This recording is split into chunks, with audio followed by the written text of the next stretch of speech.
Hi everyone, this is Alyssa Chrisman speaking. I am a grad student at The Ohio State University, and I am excited to introduce our speaker today.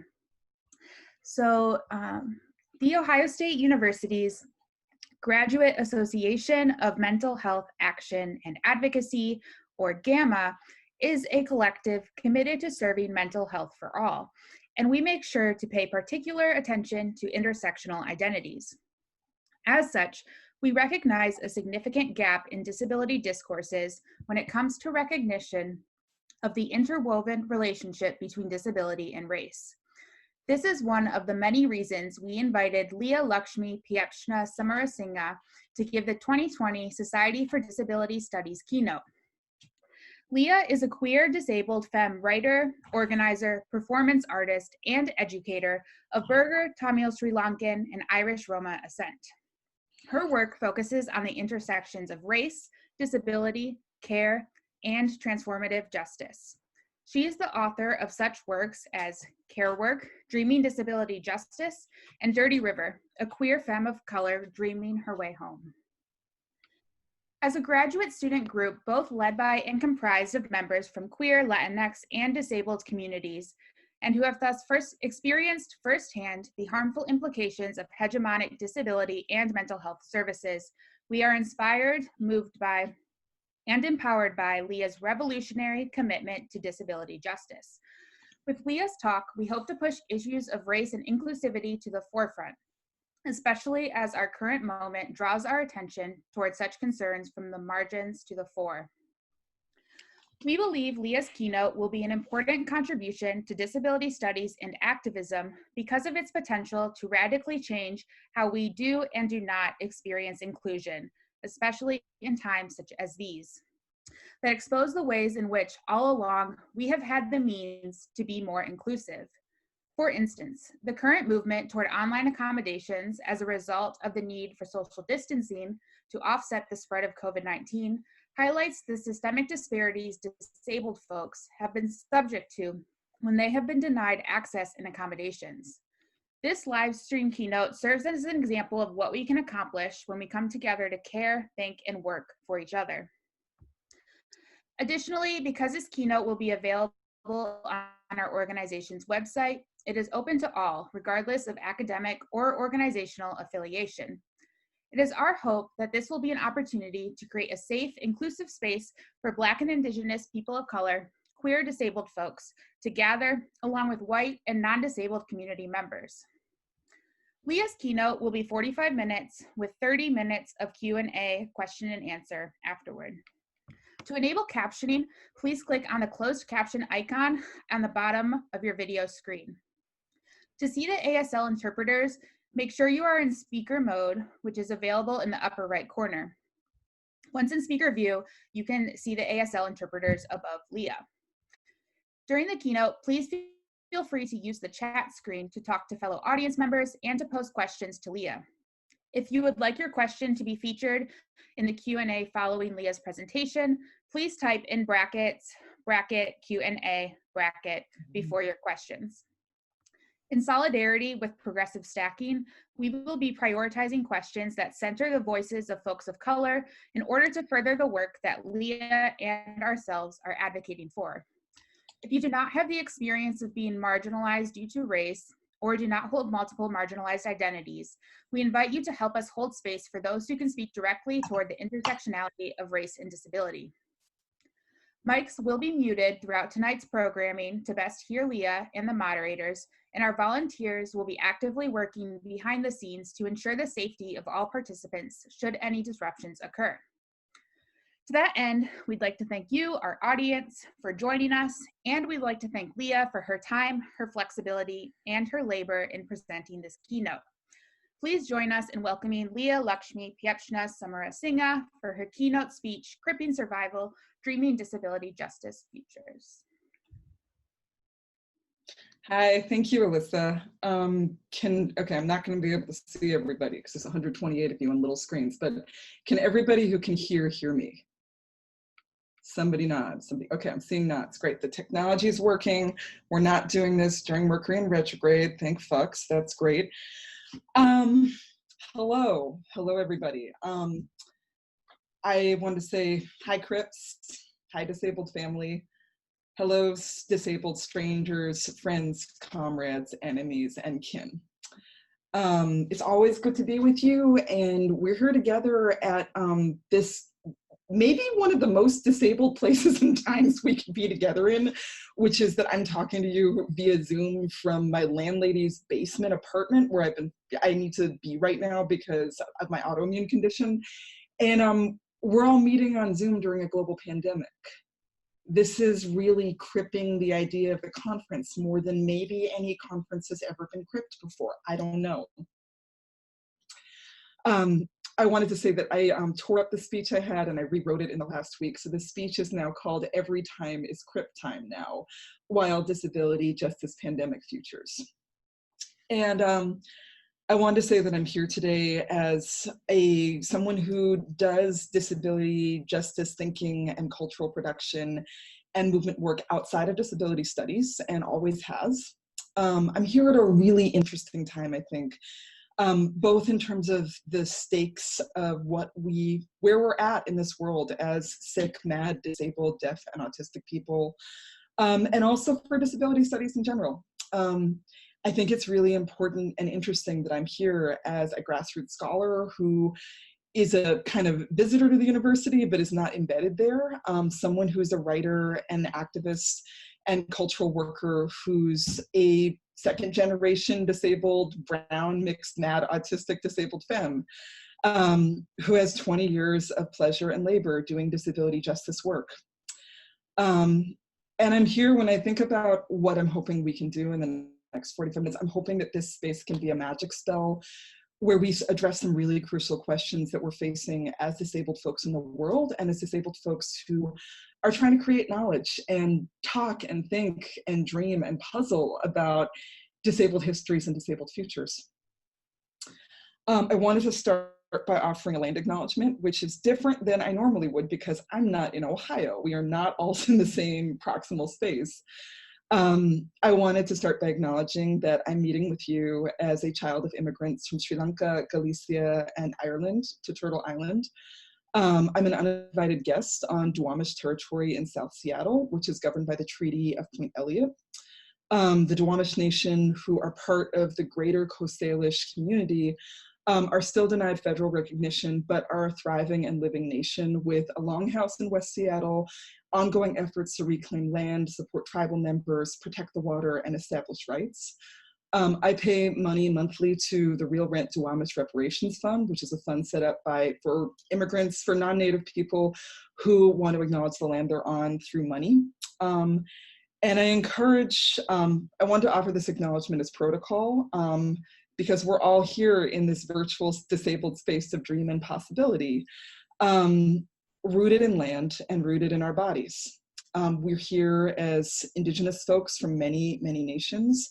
We're here as folks who might have been brought through enslavement and forced travel to these lands. We're here as the descendants of settlers and immigrants and refugees, and we're here as mixes of all of the above. And this is not separate from disability justice and disabled work for many reasons.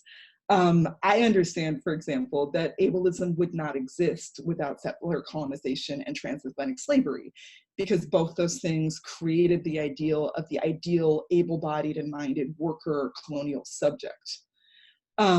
As somebody who's part of disability justice movement, I understand that it's impossible for us to undo ableism without also simultaneously undoing colonization, anti-Black racism, all forms of racism, land theft, and genocide.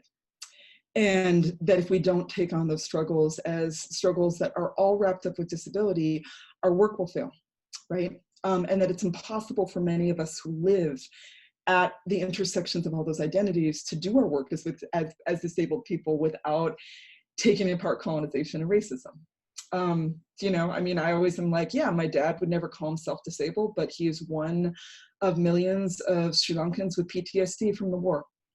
My mother, as a Roma and white woman who is a polio survivor, has never called herself disabled, but her disability is absolutely at the intersection of survival through passing as a Roma person, of class, of being working class and being denied medical care, and of the ways in which she was invited to pass as white and participate in racism, and how that limited her ability to access perhaps what disability community and community period could have given her.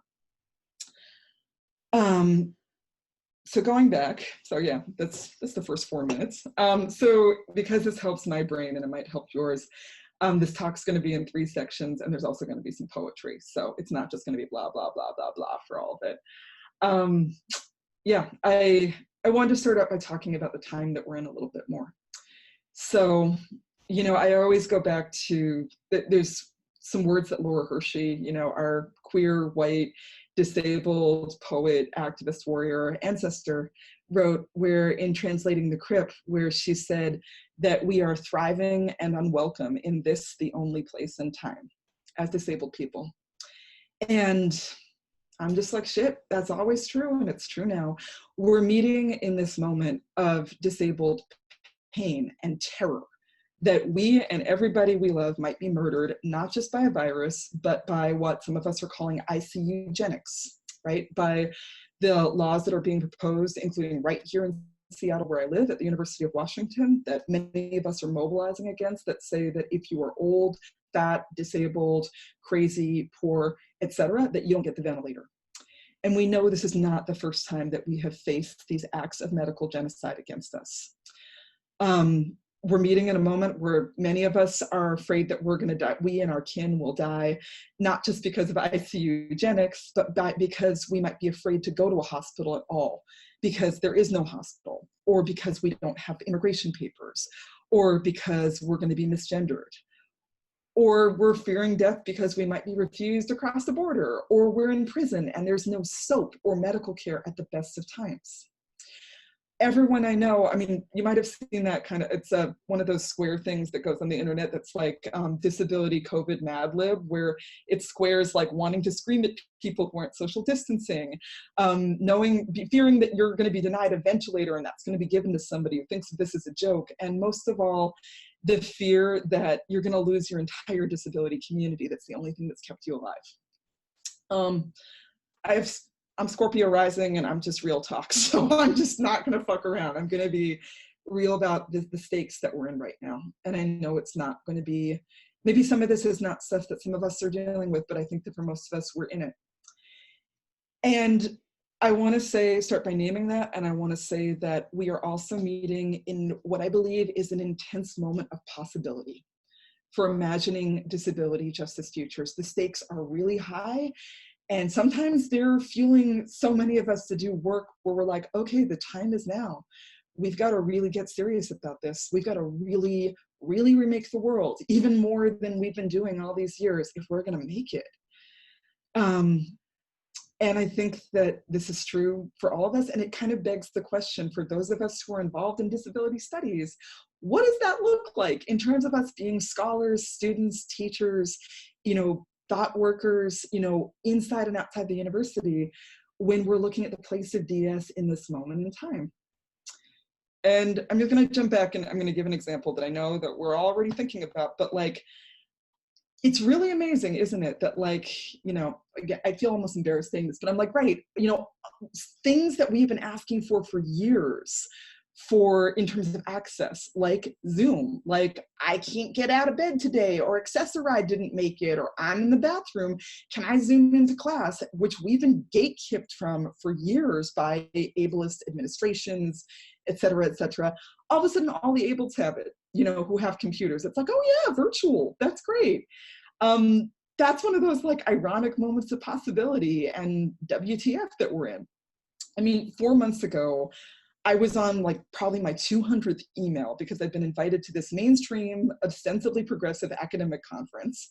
And it was a long flight away, and it had invited me to be on this big panel. And I was like, okay, yeah, I'd love to go there theoretically, but I'm disabled, so my body can only do a couple of planes, and I already blew my plane allowance. So you can Zoom me in, right? And these people are like, oh, Zoom, that's like the second coming of Christ. There's no way that we could do that. Zoom, I mean, that's ridiculous. It's so complicated. I mean, yes, we're meeting in a Hilton, but I don't know if they have the technology for Zoom. A projector? No one in academia has a projector. So, right? So it's like 4 months ago. I love whoever's laughing. I switched away from seeing all people's faces. Sorry, it's Margaret. I unmuted myself because I had to laugh at that. No, it's great. It's just, I mean, you were there for part of this, and they were like, I don't know. And I was just like, and I mean, how many of us have had that experience where like, I want a chair, I want a space heater, I'd like a ramp, and it's like, oh no, we couldn't do that. I mean, I remember being at Princeton and they were like, we just bring in the ramp once a year because these are heritage buildings. And I was like, you have more money than every god in the world, right? So everyday ableism, right? All this gatekeeping. And I finally, someone's like, I pulled a string so you could get the Zoom. And I'm like, this is absurd. And then, 300 hours of unpaid Crip labor, later, I'm on this Zoom and it's being held mostly by abled people. And of course there's some glitches because they don't have the disability skills, right? To make this academic conference accessible at, one of the most pretty basic levels, and they're all like, every time there's a glitch, they're like, oh, I'm sorry. And I'm just like sitting there like, in disability world, we have what my friend Constantina Zapatsanos calls a major sense of ease, right? Like that's one of the blessings of disability cultures is that in my experience, like we give each other space for the disabled skill of shit happens. And we're like, oh yeah, the person is calling in dropped. We're just gonna wait. Oh, cart stopped working. We'll figure it out. We are innovative. We give each other permission to be. And now here we are in this bizarre, crypted out, yet still not free present, where the whole damn abled world that has internet and a computer is on Zoom and doesn't know how to do it. And all the ableds are getting their access needs just like that.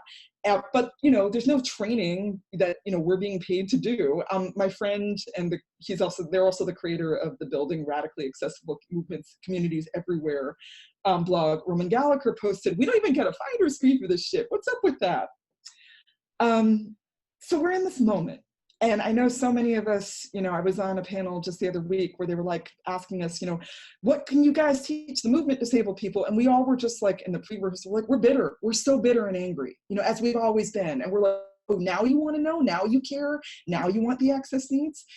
And that's real. And I'm also really thinking hard and feeling hard about how do we use this moment of possibility with all of our disabled crankiness and brilliance and innovation and resourcefulness to really raise the stakes and the scale of our struggles. Dorothy Allison, who, is a white, poor Southern femme survivor writer, some of you may know, who is very clear that she's a Crip, but that never makes it in the bios other people read about her. But she's like, oh yeah, I'm a fat Southern white woman with a cane. I'm sick as hell. She has this phrase that will probably be my next tattoo, where she says, change when it comes breaks everything open. And one little virus has brought the whole abled world to its knees. And, I've made a joke for years when, the ableds are like, teach us how to disabled. And I'm like, well, when you get hit by a bus, then maybe you'll get it. It might take a while. Now I'm like, well, the whole world's been hit by a bus now. What do we do? And what we're doing is we are spending, for myself, I've been spending 8 hours a day checking in on people and being checked in on. We're dropping off medicine at each other's houses. We're on day 3,000 of self-quarantine. We already had food and hand sanitizer. We already washed our hands. We already taught online. Some of us have money that we're sharing, and some of us are like, I already know how to survive on nothing, not necessarily well. And one thing I think about a lot is how, as disabled people, one of the ways that we crip time is that we're time travelers, right? And I wanted to share some poems because this week when I was thinking about what I wanted to share, I was looking at pieces in my most recent book, Tonguebreaker, which were written over the past 2 to 5 years. And I was like, I didn't know this was coming, but maybe I knew it was coming. And I wrote myself these notes that now I'm reading and I'm like, holy shit, that was prescient. And I'm going to share them as messages my mad, disabled, sick, autistic self wrote for their future self. And I also want to really encourage you to take some time, maybe during this, maybe after, and think about what are the messages your past disabled self is sending you about how to survive now.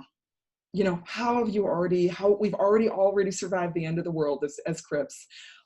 How did we survive it before? Not just us personally, but also our disabled ancestors.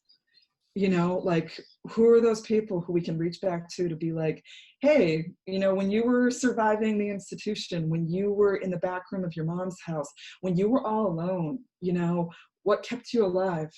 You know, when you were living through pandemics before, how did you survive or not as the disabled person you are? So this is the first poem. It's called Walking Pneumonia.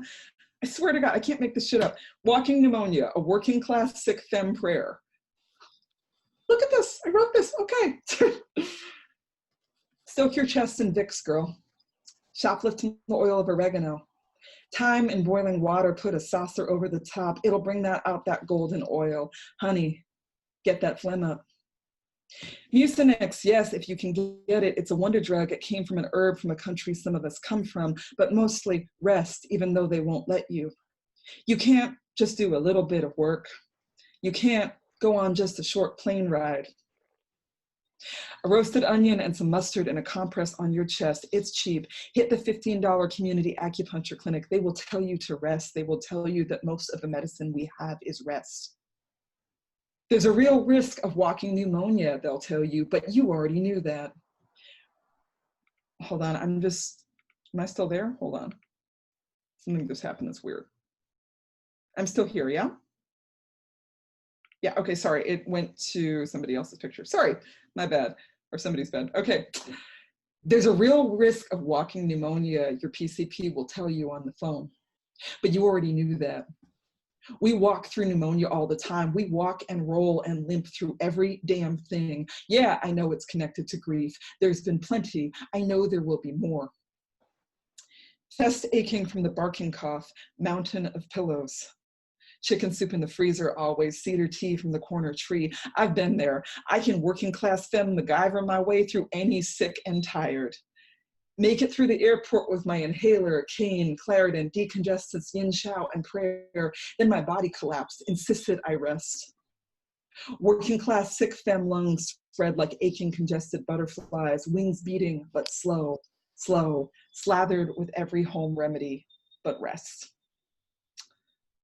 That's the poem, and thank you. And then I'm gonna read you another one, and I'm gonna talk more. You know, I mean, a lot of my work the past couple of years, like a lot of our works has been, like our work always is imagining some kind of vibrant disabled future when we're always just fighting for like one crumb, you know, and against total erasure. And I know for me, I feel like I've just been in like full-on anxiety disorder since Trump, you know, and it's hard to dream when you're in panic, but as panicking people, we know how to do panic dreams. So this is a piece I wrote called Crip Infinity, and it starts with a epigram by the writer Miranda Elizabeth, who's a really great Canadian genderqueer mad writer, where they say, if my cane is a limb, then so is my pen. 1. My friend asked her Facebook feed what apocalypse would be too much for us, what we would really, really not want to live beyond. People mentioned cannibalism, the end of the whales. I stubborn said nothing. I already died 3 times and came back. I trust this world's mean, gorgeous, unrelenting surprise. Like the best top, she's taken me to the edge of death and brought me back over and over, transformed. But if this world was sterile, scrubbed, held down, clean of Crip genius, I would not want to survive that. I would not want to live in a world where my peoples had been eliminated for our own good. But in the infinite Crip crazy future, I'm not eliminated and neither are you. We stand, sit, lie, limp, freak out, infinite. There's kinds of crazy that haven't even been thought of yet. We are the walking dead. We are the dead femmes walking. There's nowhere you can go to hide from seeing all these birth defects. I mean people. I mean us. I mean we really are everywhere, puffing, drooling, stimming, and the quality of our pain has changed because no shame is a most effective anti-inflammatory. When an autistic kid like me is born, people jump up and down and scream quietly for joy in our heads because we are so excited to find out what we can do. The best STEM toys and futures are made by our kind who focused and focused and focused and focused till we made something the most beautiful, and everyone gasped with admiration, but never with surprise. Nothing horrible happens. You're not taken away. I'm not left to die. We take care of each other forever. Our Crip Femme Brown love is something studied in school. How we love towards each other again and again, how a million ideations could not end this. We are an epic love story. We're one of many. All of us are worthy of study and grants, and I don't mean the able studying us, I mean we study ourselves. We check each other out in the mirror. We are the beauty standards. We did not end. Our wild minds make the future. I'm not in need of a cure. I'm my own amazing future. And yes, I ask, what will we know about the queer Crip body? We know everything about the divine, persistent like virus, and just as holy. And I was like, wow, that's going to be a real zinger of a last line now. But I was like, I don't know how I feel about that. I should trigger warning this shit, but there it is. Thank you for listening. I'm going to segue into my next section, which is called Every Time is Crip Time Now. And so I have a small writing coaching practice, and I, my little thing on my website says writing coaching for freaks and weirdos. And I specifically I predominantly work with disabled writers, who are queer, trans, Black, Indigenous, POC, sex workers, poor working class. But, my central, pretty much everyone I work with is disabled. And if there's other people who do disabled writing coaching, let me know, because I haven't found anybody else yet. And I was working with a student of mine the other day, or a client of mine, and they were sharing about how they're like, I'm writing a book, and everybody, so many people that both of us know who have books that came out in the last month have just gotten screwed because the bookstores are closed down, and the lecture circuit and the performance and the reading series and all that. And they said, they had two questions. They were like, I'm kind of stymied, but they were also like, but what if this is a moment that could change everything that was inaccessible for the publishing industry? That was always, because all those spaces, like that expectation that you go on a 20-city book tour and that you're here, there, and everywhere, and that none of it happens in ASL, that you're never too anxious or overstimmed to be in a room full of a bunch of people, right? That never worked for most of us. Even if we could get a press to be like, oh, disability, oh, I'll publish that, sure, maybe someone will care. And then they said this thing where they just looked at me and they said, Leah, every time is Crip time now. Every time is Crip time now.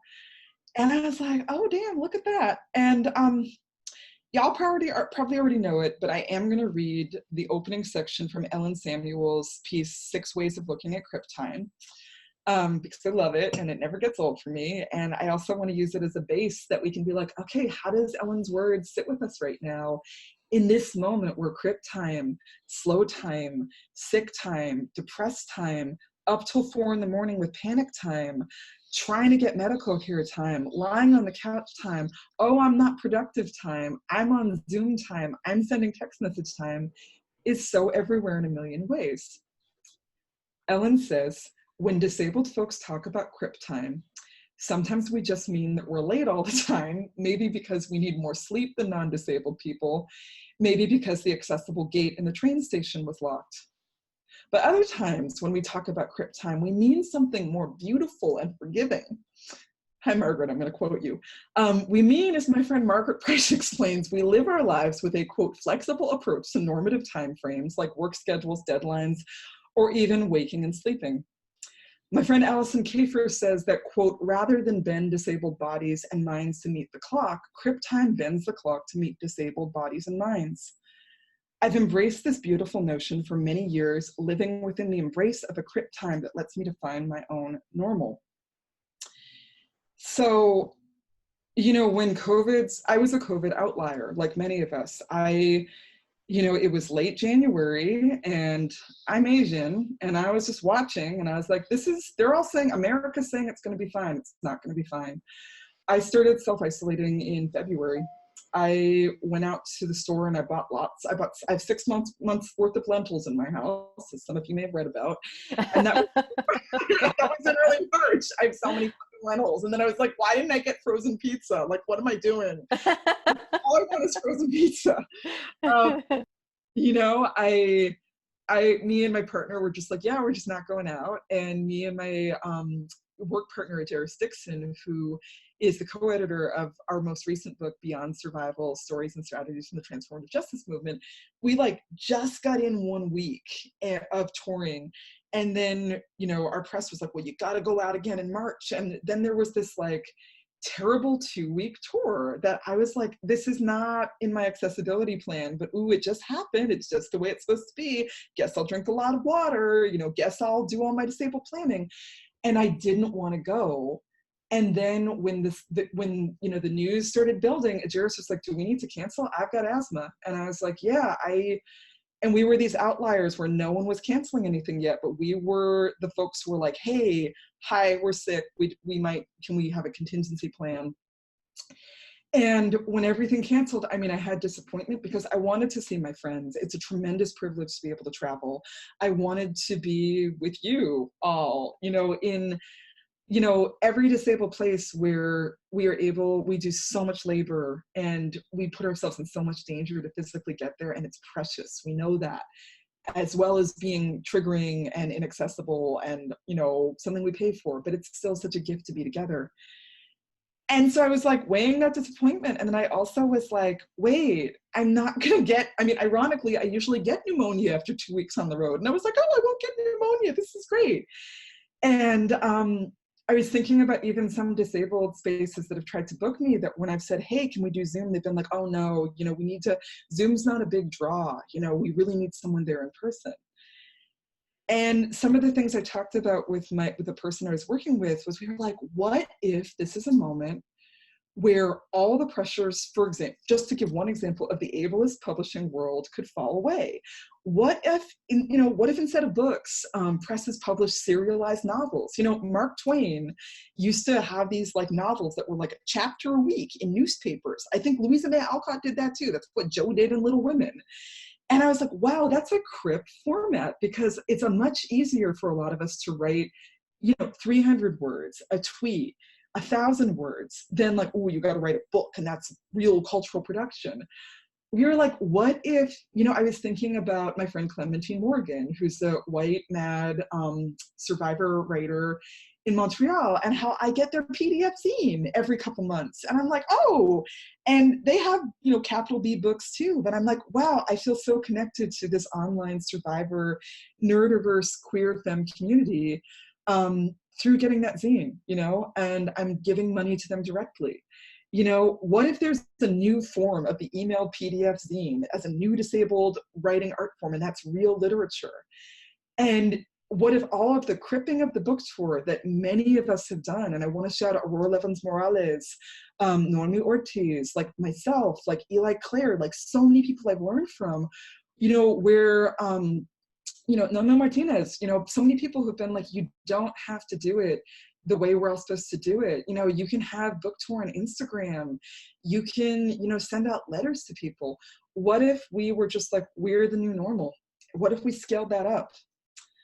And I want to like share some words from my friend Elliot Kukla, who's a disabled trans Jewish writer and seminarian, who has a recent piece called, I think it's called A Spoon on the Seder Plate, where they're talking about like Pesach is coming and really wanting to like put a spoon on the Seder plate, the way a lot of radical Jews have put an orange on the Seder plate to talk about feminism, and olive on the Seder plate to talk about Palestine. And Eliot writes, when the ancient Israelites left slavery in Egypt, they did not head immediately to the promised land, flowing with milk and honey. Instead, they set off into the arid wilderness, unsure where they were going or what they would find. And as Seders end this year, we too will find ourselves in the wilderness. We are in new, uncertain terrain where many of the economic and social structures of the old world are no longer relevant. Whatever is coming next is so unknowable. Like the ancient desert, what makes moments of transition so unnerving and so filled with potential are the wide open spaces, the huge arcing sky, and the expansive sandy plains of the desert. This virus is neither a blessing nor a divine lesson, but I do hope we don't return to our pre-virus lives. In the absence of fundamental change, the disregard for chronically ill, disabled, and elder lives this pandemic has revealed will still lead to healthcare disparities and unnecessary deaths. Destruction is not to be valorized, but it does bring room for creation. In the open space this pandemic brings to us, we have a chance to pause and begin building a new, more just world. And to me, when I read that, I was just like, as disabled people, we know about the complete unknown. We know about surrender. We know about the disabled space of possibility of like, I don't know what's going to happen. What if? And I'm wondering if one of the ancestral places we can breathe into when we dream what comes next, and when we continue to raise the stakes as we've been doing as disabled people, is to dream something so much huger than we've had access to, and to draw on that ancestral place. It's not, I'm not thinking about, I'm like, it's not Leslie Feinberg, it's not my grandma, it's not Audre Lorde. It's like this place that we know that we've been at before. That's all the times that we or our disabled ancestors have been in the complete unknown and created something that never happened before. I'm not saying we're all magical cripples who are great at uncertainty. It sucks and it's terrifying, but some of us have some skills and some strength around it that we could bring to seizing this moment. And I think we might find power there. And I'm almost done. Last up, I wanted to segue into my last section, which is called Repair, Reparations, and the Remaking of Disability Studies. So, you know, when I was asked to come and speak at SDS, I was like, wow. And I was like, okay, didn't see that coming. And I was like, okay. And from what I know about SDS, I know there's been a lot of work to transform the organization over the last couple of years. It was a big deal that Gina and Sammy were keynotes last year. I know that the conference almost went bust. I know there's all, you know, we're at all of these moments of like, what is disability studies, right?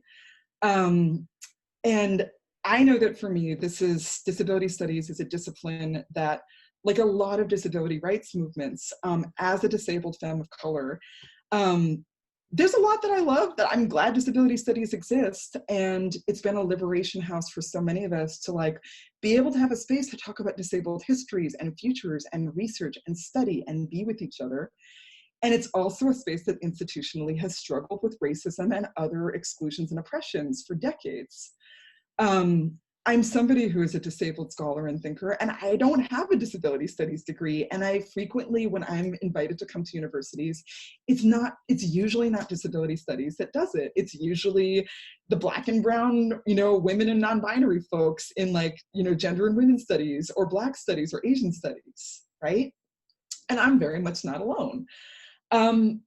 I wish I was there. And also I'm going to be honest that when I was thinking that I would be in Ohio, I was nervous because I was like, oh my God, like many disabled BIPOC people, I've heard of SDS as the big white disabled academic party, you know? And I know that there's like brilliance and beauty and information sharing. And there's also, you know, my history with knowing of SDS comes from hearing about histories of traumatic and oppressive interactions from my Black and brown disabled comrades and kin.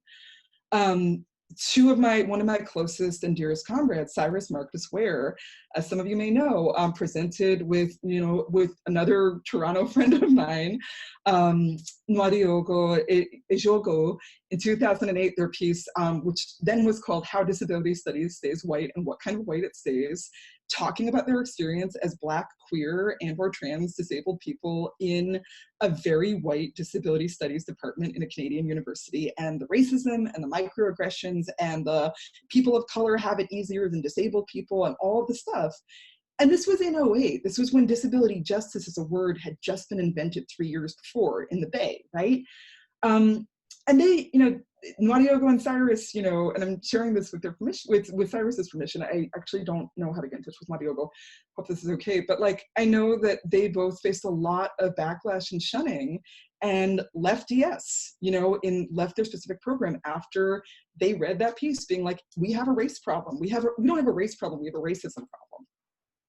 So that's 12 years ago. you know, and 5 years ago, Patty Byrne, you know, the maestro of Sins Invalid, Japanese Haitian badass activist, thought leader, co-creator of Sins Invalid, co-creator of Disability Justice. If you look up her piece, you know, Disability Justice, a Working Draft, that's on the Sins Invalid blog, she talks about her experience in 2015, where she was like, yeah, I was, you know, Jane Dunham from the National Black Disability Coalition asked me to write What is Disability Justice for the 2015 SDS pre-conference on disability and social justice. And then she's like, Patty's like, even though SDS was demonstrating no commitment to collective access for those of us who cannot pay physically and financially for ableist transportation. And it's a both and, where Patty says, right, I appreciated Jane's valuing my voice and contribution and her efforts struggling with the unspoken and passive aggressive liberal racism of the academy, so I agreed. And then Patty's piece, you know, Disability Justice, a Working Draft, which now has been expanded and, you know, is in the, you know, both editions of Skin, Tooth, and Bone. The basis of our movement is Our People, a Disability Justice Primer, which is SINS's DJ primer on what is DJ. That's all thought work we're doing that exists outside of the academy and exists outside of disability studies, right? It's grassroots work that as Black, Indigenous, POC disabled folks we're doing on our own without institutional support.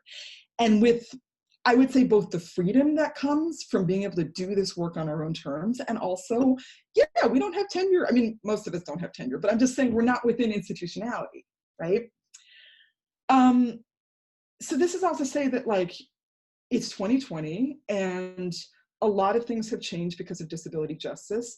A lot of things are also changing within disability studies. I know that there's a lot of people who brought me are different, are working from an intersectional framework. There's a lot of the folks in this call who are younger or are not, but who are like, no, I'm committed to a critical intersectional disability justice politic within academia. And I'm still figuring out how to enact that. So I guess in a nutshell, because I'm doing the like autistic Massachusetts very long sentence form of communication, I would say that a question that I'm sitting with that I would pose to you is, so okay, you know, we got this history of racism and exclusion within DS. We've got all these scholars who are doing awesome work anyway, whether it's within the academy or outside the academy. You know, we've got okay, wait, bring it back. And we've got all of these issues with how the academy has been screwing us all over and has been untenable for decades. Nobody gets tenure, nobody has money, no, you know, everyone's screwed over, right? Like, we've all been just like, you know, for those of us who are able to be in DS, I know so many people are like, can I even get a job? You know, does that exist? There's like 6 in the whole country. Right? And so now we're here in this moment where potentially everyone's going to be on general strike and the economy is going to collapse and we're all going to have to organize for our lives even more than usual. And we've got people within the academy like Moya Bailey and Talia Lewis who are doing brilliant Black disabled scholarly and activist work.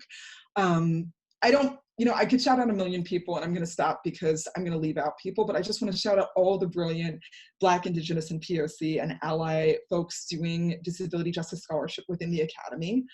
I want to shout out that, like, there's the people who are doing work in the academy within DS, right?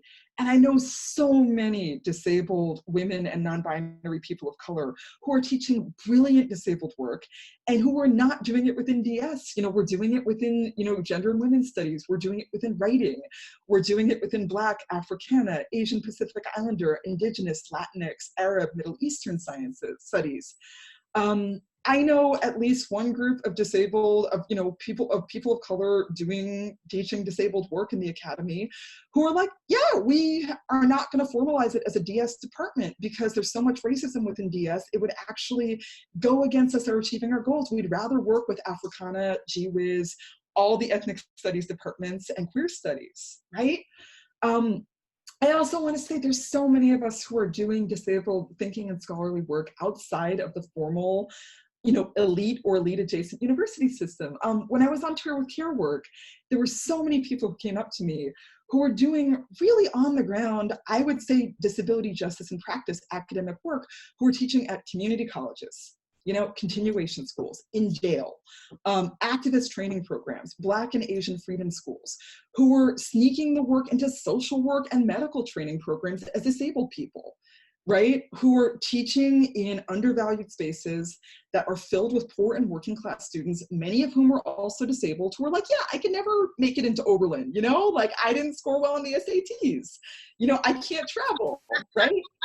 And, you know, and there's so many community-based teaching spaces, right? And I'm thinking about my longtime friend, Leroy Newbold, who is a Black trans activist teacher who for many years taught at the only Afrocentric public school in Toronto, and is one of the co-founders of BLM Toronto's Black Freedom School, which is a school for young Black folks that meets every summer. And how Leroy's like, yeah, you know, we have these like puppets of Marsha P. Johnson and Leroy Moore, and we have like, we teach the 6-year-olds about Black disabled heroes, and we have all these like disability justice Mad Libs that we're teaching like, you know, Black kids who are like 5 to 10 years old. And I'm just like, yeah, see, I care more about that than, you know, quite frankly, like some white disabled, you know, really excluding disabled people of color monograph that's out there, right? And I want to say, as you know, we reach the close, I think I'm getting to the close, like there's been language used at different times that gets used a lot about inclusion and inclusivity. And I'm actually really not interested in inclusion. I'm not. I'm interested in transformation and liberation. I'm interested in asserting the power of the work that is already happening in multiple places. And, you know, as an anarchist, I think of diversity of tactics, right? Like, I don't think it's about no one teaches or tries to be in elite spaces. I don't think it's like we abolish the community college system. I think it's about us figuring out how, as disabled, deaf, mad, autistic, sick thinkers and thought creators, we maybe take this opportunity to like, you know, jailbreak the academy and be like, fuck it, you know, fuck all those like old white guys, you know, fuck all that like institutionalism. How do we you know, and maybe some of us are already doing this, but how do we build with the community educational systems? How do we really continue to grab the resources that are there in the academy and push for change? Thank you, I've got 5 more minutes, this is great. You know, and I want to say that when we do it, I believe there will have to be a reparations process for the many of us who have been pushed out of DS, or because of rape culture, because of racism, because of anti-Black racism specifically, because of homophobia, because of all kinds of things. And in transformative justice work that I'm a part of, when we, you know, so much of our work is about thinking about like, if we are looking to create ways of repairing and transforming harm that don't predominantly rely on prisons and police and punishment, it's the $6 million question of like, what do you do instead? And so we talk about acknowledgement, shifting power, transformation, and repair. And a lot of that is rooted in the lineage of Black and Indigenous work for reparations, right? From colonization and enslavement. The idea that, for example, many Black scholars have put forward of like, okay, so America's built on a history and present day reality of unpaid Black labor that was forcibly taken, right? So we're owed some money back from that because we built America, right? Like, I think about, I'm really curious about reparations as a framework that could be used to, you know, admit, address, and repair harm. I don't know what that would look like fully. I think that like, it's for us to like explore in a million ways. I want to say that like within disabled BIPOC communities, some of us are already using this framework. Some people may have heard about the Fund for Community Reparations for Autistic People of Color's Interdependence, Survival, and Empowerment. If you go to autismandrace.com/autistic people of color fund, it's there. It's something that Lydia X. Brown and a bunch of other people, after All the Weight of Our Dreams, narrating racialized autism came out, they were like, you know, we want to get autistic, Black, Indigenous, and people of color money because we've had to deal with years of the white dominance of autistic movements, right? Where we're just like, yeah, all of us who aren't, you know, white cis guys with autism on, you know, wrong planet are over here with our weird brains trying to make it work, right? I think that reparations could be about money. I think it could also be about making space. You know, I think about the tight spaces we're forced to operate in as disabled people, period, and in the academy where people go, there's just one appointment, you know, and, oh, I'm white, but I'm radical, so I'll take it. Yeah, and it's like, well, that's still 6 white people in the DS department. You know, I think about like, how do we dream bigger even when we're told we're not supposed to dream at all, right? Like, how do we actually refuse? how do we not just settle for the crumbs? I know that we are full of possibility and story and Crip innovation. And those are the things we can draw on to dream what's next. In SDS, in all of the work of our writing and thinking and creating and movement building and space building. And, you know, I think that we can do this work within those walls and without the walls. And I think that some people are owed apologies. They may or may not want them or be waiting around for them, but I think that they are. So I want to end with a poem that is not published yet that's called I Want to Be With You Everywhere, which comes from a performance space of the same name that I was a part of in New York last year, which was one of the best disabled cross-disability performance spaces I've ever been in, where, man, you know, the STEM room alone, like, God, somebody brought in like a seashell collection and there was just giant feather beds everywhere and like 5 rows of like accessible creative movement user and accessible device seating, and it was lovely. And I just want to like leave this with like the power of our wild disabled stories. All I want to do is be with you and talk story. You, the story of your Crip-made chainmail getting stolen from you when you shipped it Chicago to Oakland, your panic attack, and your friends, don't worry, we're just going to tell the story where it works. They talk to every person they can find in every homeless camp. They put out 1 million posts on East Bay Queer Exchange. Someone writes and says, yeah, I've seen that suitcase, sorry man, I'm too fucked up to remember more. But then the friend of the friend shows up who's found it, texts you through her friend's phone. You wire your friend $300. She texts, okay, he's a white guy with CP and a sleeveless vest, and a white van rolls up by BART. There's a hand that comes out, throws the suitcase, grabs the money, and is gone. Everyone in the Bay is all Mia Mingus this, interdependence that, but they can't go to the goddamn grocery store with me. Yes, I tell the story of you, my friend I'm gonna go see, how I came to see you and no one in your collective house would do just that. Either 5 jobs that they don't give a fuck, and me, I flew on a plane to go sit with you waiting for your EBT to turn on. I'm on the train to you now, a disability justice story of 16 hours. I haven't seen you in 2 years, but I've seen you, another one.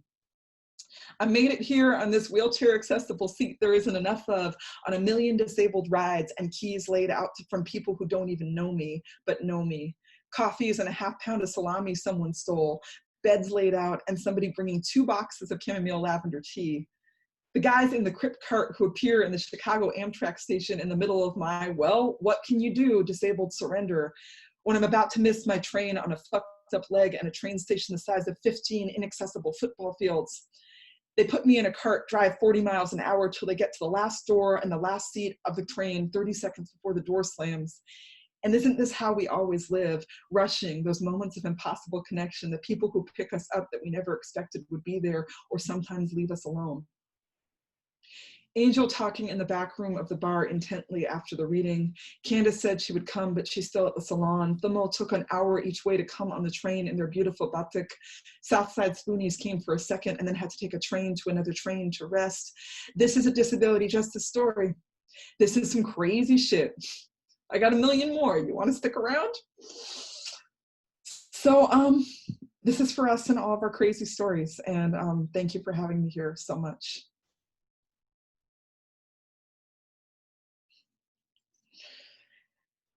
Oh, it's your dog, Margaret. So good. I just want to say, I know there's been a lot of questions in chat and I can't, my brain can't hold the chat and the talking at the same time. Thank you so much. Thank you, Chloe. Thank you, Gina. I'm just basking in it.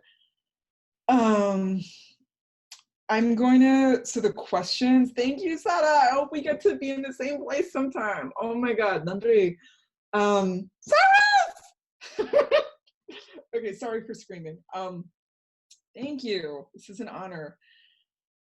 I'm going to take a second and I am going to go and, Leslie, I'm going to go and look at the document that collected all the questions and I'm going to try and pick some questions to answer.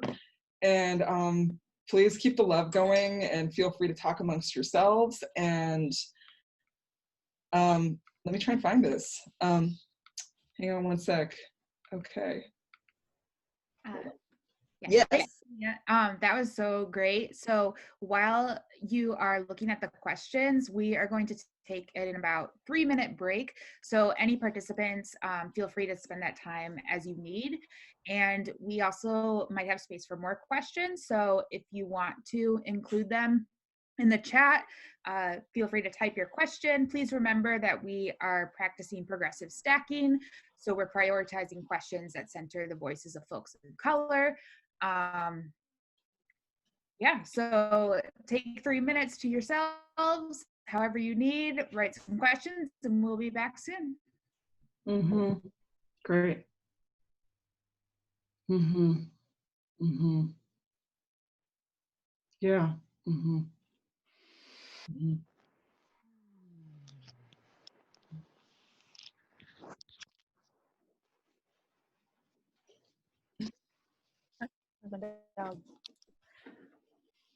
Okay.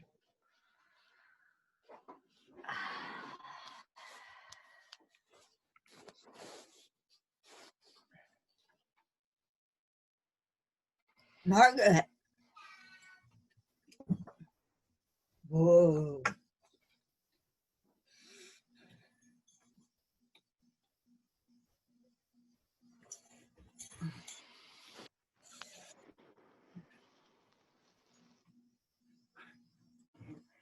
Oh, oh. Oh.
Leah, are you ready to start answering questions?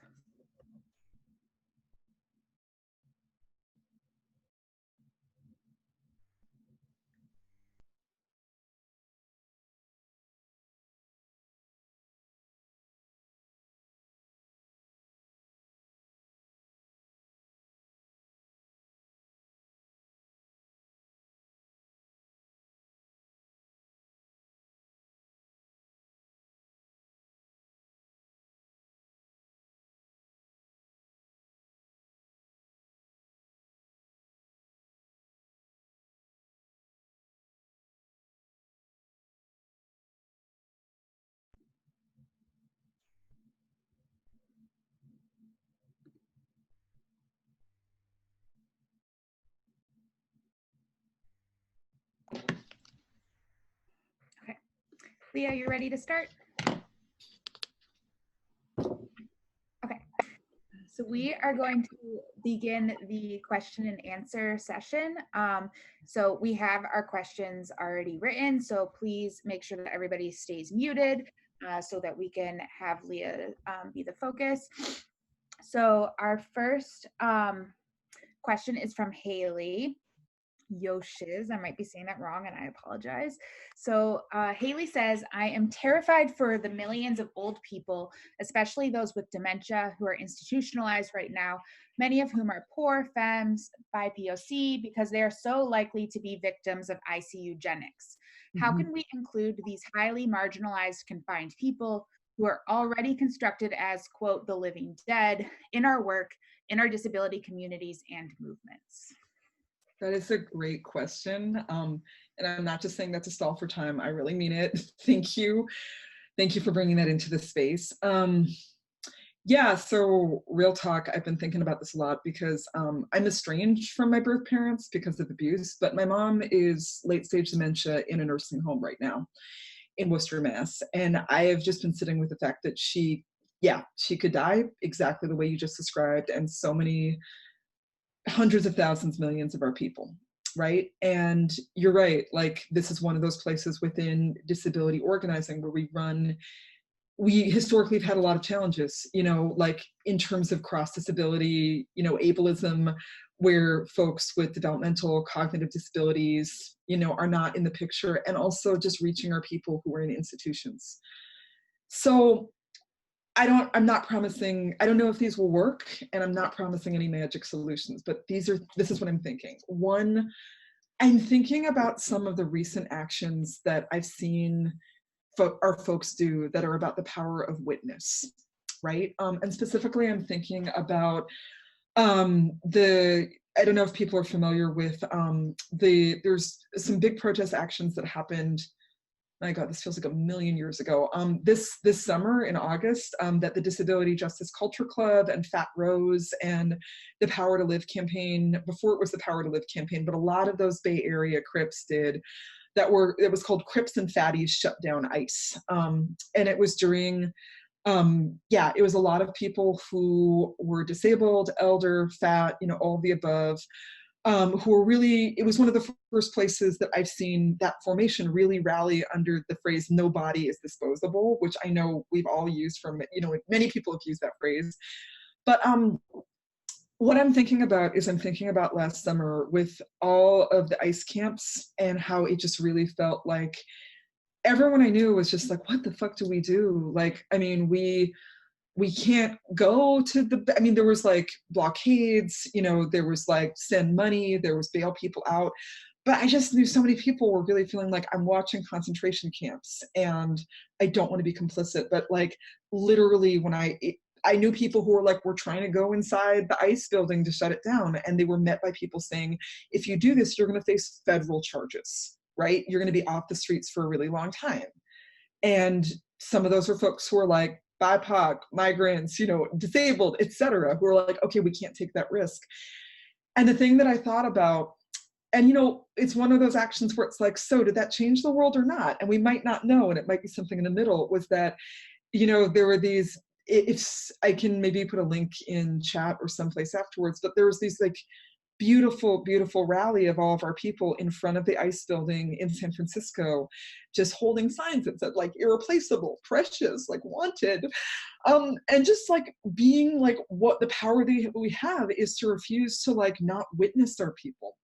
So I kind of think about what that leads my organizer creative brain to is I'm like, what if we found out where the nursing homes were in our community and we went and we sat out there with signs being like, we're watching, you know? Like, I think there's always that complexity about, you know, parents and families of disabled people where, you know, it can either be parents, or sometimes you've got parents and family members who may or may not have been disabled before, but they have disabled family members and they get radicalized because they're like, oh my God, institutions, oh my God, medical abuse, oh my God, ableism.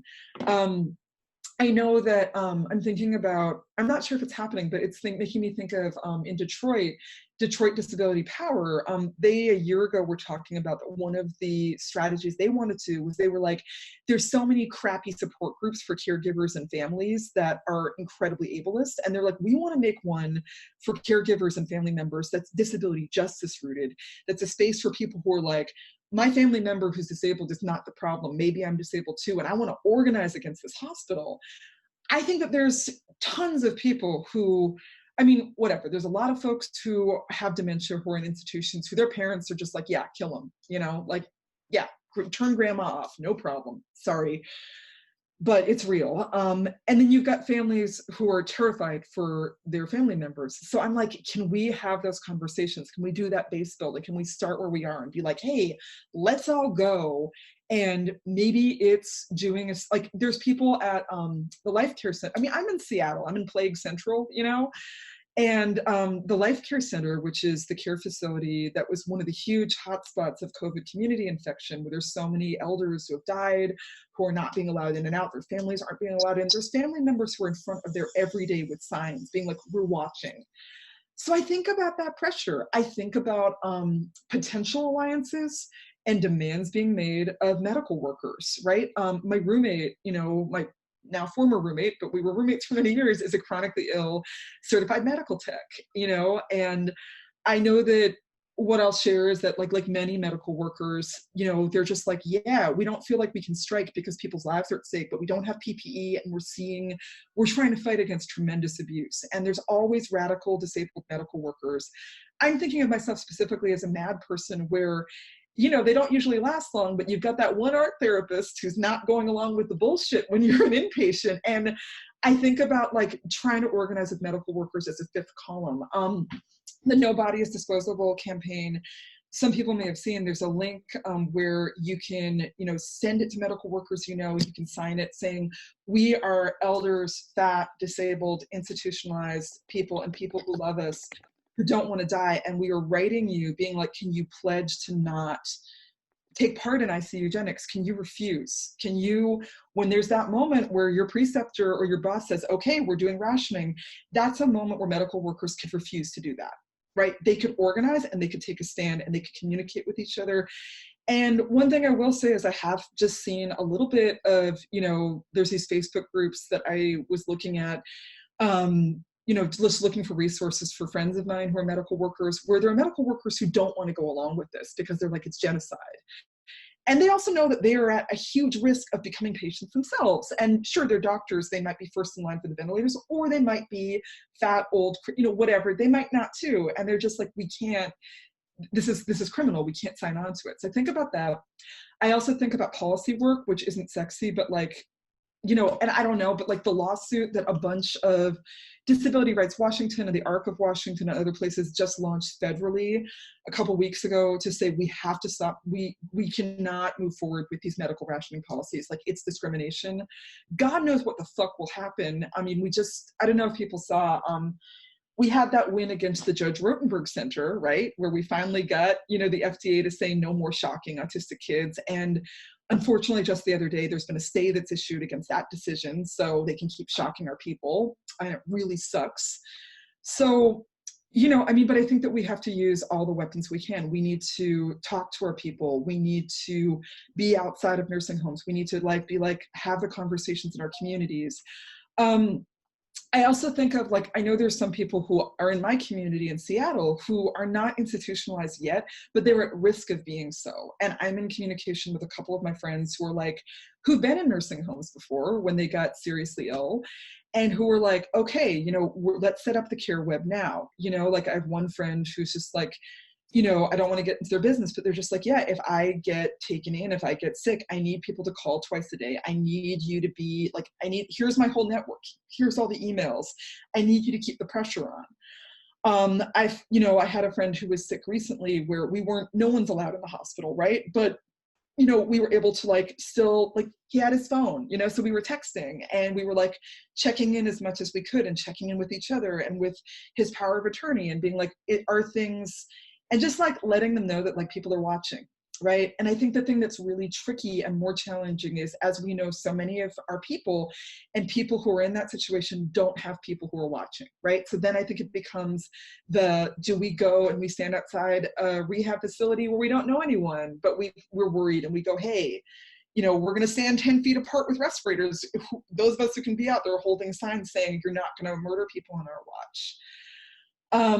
What if we set up a tip line, you know? I mean, what if we were hey, if you see something, call this disabled hotline number. I don't know if folks have been watching the medical abuse hotline that Health Justice Commons and Allies has been trying to set up. I don't want to blow up their spot, but I'm curious about something like that or many somethings like that, because there's going to be a million, you know, potential complaints, and people need a place to be hey, I don't have friends or a big activist community, but something's happening in this care home and I need to blow the whistle. Finally, I really do pray for our people. That's not everyone's cup of tea, but I think about spirit a lot, and I think about asking our ancestors to intervene. Why not? You know, it may not be everyone's cup of tea, but I just do think about that. And I remember the thing. You know, I come from a psychiatric survivor background in Toronto, and something I haven't necessarily seen replicated a lot of other places was that we not only pushed really hard for patient advocates, but at Queen Street Mental Health, which is now CMHA, for years, something that you know, a bunch of nuts, you know, pushed for was we got a patient's council at the hospital. We were it's a council of people who are in inpatient, and the patient advocate and a couple of whatever doctors. And it was a place where people could be if there were injustices happening, it was an institutional place where we could raise hell. And so I think a lot about you know, for me, I always draw on the legacies of Mad Pride, of Mad Rights Movement, and many other movements around self-advocacy, you know, against institutionalization in general, where it's we need to look at those legacies of whether it's patient counsel, whether it's whistleblowing, whether it's calling in the media, whether it's being outside and being we're watching. We used to protest against forced electroshock in front of, you know, in front of Queen Street Mental Health every year. You know, and did it prevent everyone from getting shocked? No. What was having a bunch of nuts without a permit, you know, invading, you know, the mental hospital? Did that disrupt business as usual? Hell yeah, it did. You know, and it helped create, I think, also a climate where people were oh, you don't just have to give in to forced treatment. You know, even if you're mad, you have rights, you have human rights, and that's what we're fighting for. So yeah, those are some things. And I don't think any of it's a magic solution. And I do think that our people, some of our people will die, you know, and I just think we have to fight like hell to make sure that we do everything we fucking can. I think that's all we can do. And I think that, sorry, I'm doing the autistic Massachusetts thing where I'm oh, and another thing, but I think that I just want to say that, and this is a point of mad praxis, is that I think it's really easy to get frozen. I've been frozen. And I think it's really, my friend Max Airborne, who's in Fat Rose, uses the hashtag things you can do a lot, and has for the last 4 years, of like, if you do one thing, you know, maybe you week paste posters around the nursing home being like, with eyes on them, being like, we're watching you, you know, like, what's the one thing you can do that's maybe not everything, but that's something. And I think that if we all do that, that's an intervention. Yeah, thank you so much for that question. Thank you, Leah, for that response. So our next question comes from Aiden, who asks, what do you think of taking a population census without including disability status? Well, I mean, it's this, I mean, I hate the census. I mean, the census is complicated. I mean, what do I think about, it only said, are you male or female? There's still not an Arab or, you know, like North African designation. You know, they're still calling like Egyptians white. It's ridiculous, right? Well, I think the census is something that you can really see Trump and the current administration's hand in. I don't know. I mean, it's not, I don't think it's good that we weren't asked, you know, are you disabled or not? I think that censuses are complicated. I mean, I think like part of me is like, sure, I want us to have more information about who we are. I also think of all the people who would just check, nope, I'm not that, you know? I think that, you know, yes, the census is important in that it's going to be used to allocate money and resources and make claims about these people exist or they don't exist. And I just know a lot of people who have survived by hiding, you know, and who are like, I'm not going to tell the government something. You know, it's the same way that like the statistics might be, oh, 1 out of 3, you know, female identified or assigned people is sexually assaulted according to the FBI. Well, I don't remember telling the FBI about my sexual assault. So yeah, I'm not counted, and nor would I. Right? I think that I would be much more interested in something like, I don't know if folks saw what Black Futures Lab did, which is that Alicia Garza and a lot of other folks coming out of the movement for Black Lives created a community-created Black census last year. And I think it was like the first time something like, they were like, it's the first community-controlled national Black census in the US for 10 years. I haven't seen the questions, but I'm like, I would love us to do a disabled controlled census. Maybe that's not our priority right now, but like, I would love us to keep finding each other. Yeah, I mean, I wouldn't have been mad if there was a question in the census that asked about disability, especially if it broke it down and was like, this is what we mean by disability. It's broad and you will not be penalized if you say yes. Just because I think that maybe it could be a weapon to be like, wow, it's actually half the country, you know, give us money, you know, raise SSDI, stop killing us. But I also think that a lot of people, I mean, I'm nervous every time I fill out the census, like you're asking the names of who I live with. What are you going to do with this information? It's complicated. I think it's always a negotiation where, yeah, us being left out again is another axis of disability erasure. And I also think, okay, so how do we find each other anyway? How do we do our own like censusing? I almost said censoring, I don't mean that. Censusing of ourselves. Yeah, thank you for that question. Thank you. And then just because of time's sake, so it's 7:26 and we have until 7:30, so we have time for one more question. But there are so many other great questions and discussions happening in the chat. And so Margaret shared that you can, if you're on Twitter, you can use hashtag SDS 2020 and we can continue our conversation there. Mm-hmm. So our last question comes from Noah. And Noah asks, once we go back to a sense of normalcy, if that ever happens and whatever that means, how can we preserve and enact this Crip wisdom in a way that will be lasting and sustainable? Oh man, I'll let you know when I figure it out. I don't think it's going to go back to normal. I think that some of us desperately need it to kind of go back to quote unquote normal. I think the question is, how do we build with each other in ways where we can keep the cripping that's happening in positive ways and the scaling up in the demands that supports each other? I mean, I think about, I don't know if I'm making sense. I mean, at a very base level, I really want us to be like, all this Zoom, all this access, we're not going to go back. You know, fuck this. Like, don't tell me you can't do it. You did it. You did it. And there's no reason it can't not happen. my brain's also being drawn to some things I'm seeing right now where there's like different restaurants that are like POC owned and activists. Like I'm thinking about Reams in Oakland, where I just saw on Instagram the other day, she's like, yeah, no, so we can't actually continue on this like small business model of, you know, like small restaurant paying the bills. So she's like, we're actually going to shut down and we're not going to reopen, but we are going to be a community feeding space where people come and we're going to feed people, you know, whatever they can pay, and we're going to figure it out.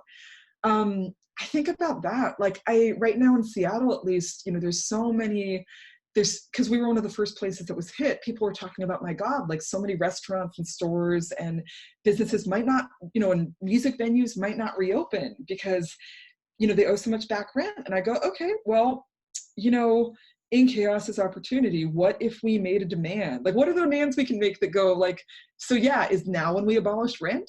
You know, is now when there's a collective takeover of the buildings? I think about people, like houseless people who all of a sudden are being, you know, put up in hotels. Like, what if they're like, we refuse to leave? Then there's the issue of like the cops, not all of whom may, you know, die or just retire or whatever. So, you know, we got to, you know, deal with that. But like, I think about leverage a lot. Like, how can we leverage this to be like, we're not going anywhere again? I don't know. I think that those are some specifics, and I think that what I want us to hold on to is like, yeah, I saw briefly in chat someone said, let's not go back to the way it was. And I think my question is, I want us to figure out individually and collectively how we can hold on to the knowledge that nothing has ever had to be how it is. And we can just actually mass refuse and be like, I'm not going to go back to working or not working, or, you know, like driving Lyft for no money and being screwed over and living in some hyperinflated, gentrified, you know, building that I can't afford. We're going to be like, actually, everything changed in 2 weeks, so we're not going to go back. I think like the question is like, what are the things we need to do to support us in keeping that mind frame and the organizing going? And that's going to be different for all of us in all of our different communities and positions.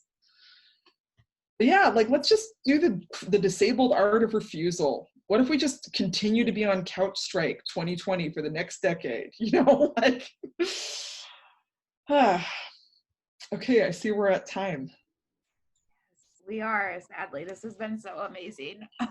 Thank you so much, Leah, on behalf of myself and Gamma and Ohio State and just everyone here. I think that your talk was just like wonderful to hear at this moment. And if it is being recorded, so it will be available for people. I know there were some people who came in a few minutes late, and they definitely wanted to hear all of your words and know everything you said. So the URL for that is https://org.osu.edu/gamma GAMHAA/live LIVE-stream STREAM. That link is a little misleading. It's not a live stream, sorry. But that's where you'll be able to find the recording of this amazing keynote. And Cyrus, I'm just saying it just got posted. I'll post it again. Perfect, wonderful. Oh, great. So thank you so much. Thank you also so much. Thank you for pivoting this whole conference to, and I want to just say like this, you know, like many disabled people who gig in different ways, I was like, I'm going to lose 3 months of money. And then because I work in disability community and because of your labor and commitments, I was like, is it going to be virtual? And you're like, yep, all virtual conference, 3 weeks. And we did it. It's an experiment. It's a disabled experiment, right? Yeah, thank you so much. Yeah, let's keep dreaming. Is this where we all go? Okay. Keep building with each other. I hope your immune systems are strong, and I hope that we are together somewhere in the disabled imaginary or the physical sometime soon. Okay, bye.